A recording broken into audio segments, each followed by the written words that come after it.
শিক্ষার্থীরা কেমন আছো সবাই? ভালো আছি। আপনি কেমন আছেন? হ্যাঁ, আমিও ভালো আছি। তোমার মন ভালো? আচ্ছা, আমরা তো প্রতিদিনই কিছু না কিছু শিখছি, তাই না? জি আপা। আজকেও নতুন একটা মজার বিষয় শিখব, আর সেটা হলো আকাশে সূর্যের অবস্থানের পরিবর্তন।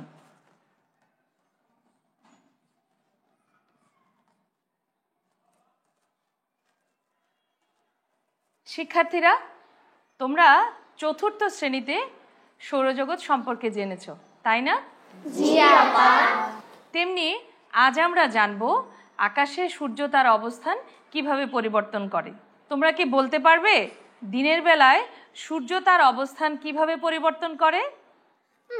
আমরা দেখি সকালে সূর্য পূর্ব দিকে ওঠে, দুপুরে আকাশের মাঝখান দিয়ে ধীরে ধীরে পশ্চিমে ডুবে যায়। বাহ, খুব চমৎকার বলেছো। আসলেই কি তাই? সূর্য কি তার অবস্থান পরিবর্তন করে?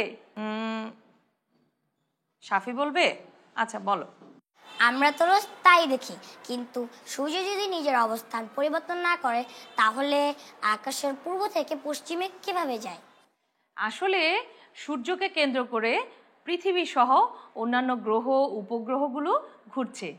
ও তাই? কিন্তু কিভাবে?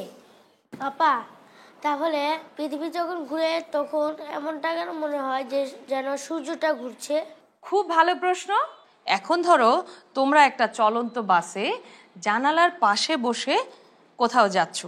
বাস থেকে রাস্তার গাছগুলোকে কেমন মনে হয়? মনে হচ্ছে যেন গাছগুলো চলছে। কি আসলেই তাই? গাছগুলো চলছে? না, গাছটা তো চলতে পারে না, কিন্তু বাস তো গাছের পাশ দিয়েই যাচ্ছে। আসলেই তো তাই, রিয়াদুল ঠিক বলেছে। গাছ আসলে চলতে পারে না, কিন্তু মনে হয় যেন ওরা চলছে, তাই না? যা চলছে তা হলো বাস। আপা, আমরা যখন চলন্ত বাসের ভিতর থেকে বাহিরে তাকাই তখন মনে হয় বাহিরে সবকিছু চলছে। তাহলে এই বিষয়টিকে এখন আমরা একটু অন্যভাবে দেখছি। ফাইজা, তুমি সামনে চলে এসো। তুমি এই পাশ থেকে এই চেয়ারটি নিয়ে সামনে এসে বসো।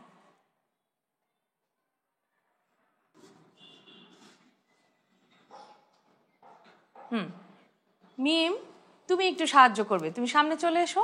জি আপা। তুমি ওর পাশে এসে দাঁড়াও। তুমি এবার ঘড়ির কাঁটার দিকে এই চেয়ারটি নিয়ে ঘুরে আসবে।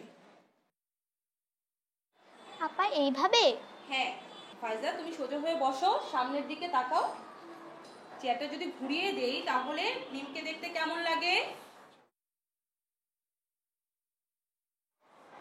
মিমকে দেখতে কেমন লাগছে?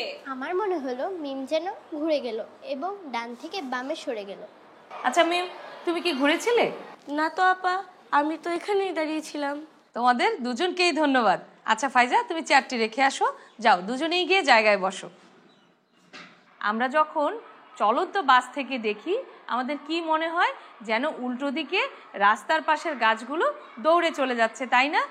তুমি যদি ঘড়ির কাঁটার দিকে ঘোরো তাহলে তোমার মনে হবে তোমার আশেপাশের সব কিছু যেন ঘড়ির কাঁটার উল্টো দিকে ঘুরছে। এজন্য আমার মনে হলো আমি চেয়ারে বসে যেদিকে ঘুরলাম মিম তার উল্টো দিকে ঘুরে গেল। হ্যাঁ, আসলেই তো তাই। তাহলে পৃথিবী কিভাবে ঘুরে? পৃথিবী প্রতি 24 ঘন্টায় নিজ অক্ষে একবার সম্পূর্ণ ঘুরছে। অক্ষ হলো কোনো বস্তুর কেন্দ্র বরাবর ছেদকারী কাল্পনিক সরলরেখা। পৃথিবীর অক্ষরেখাটি একে উত্তর থেকে দক্ষিণ মেরু বরাবর ছেদ করছে এবং এটি 23.5 ডিগ্রি কোণে সূর্যের দিকে হেলে থাকে। এখন আমার একটা প্রশ্ন আছে।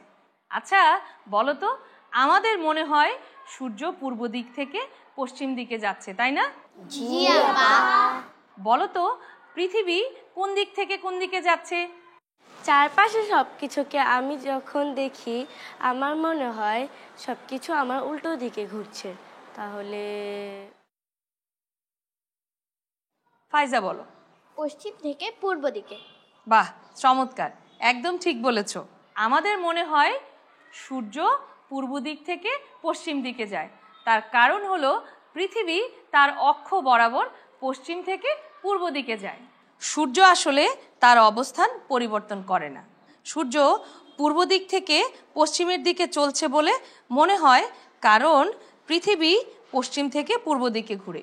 নিজের অক্ষের চারপাশে পৃথিবীর এই ঘোরাকে বলে ঘূর্ণন বা আবর্তন। তোমাদের পরবর্তী পাঠের জন্য সূর্যকে কেন্দ্র করে আবর্তন এই বিষয়টি খুব গুরুত্বপূর্ণ। পরবর্তী পাঠে তোমাদের সঙ্গে আবার দেখা হবে। তোমরা সকলে ভালো থেকো, সুস্থ থেকো। সবাইকে অসংখ্য ধন্যবাদ। আপনাকেও ধন্যবাদ।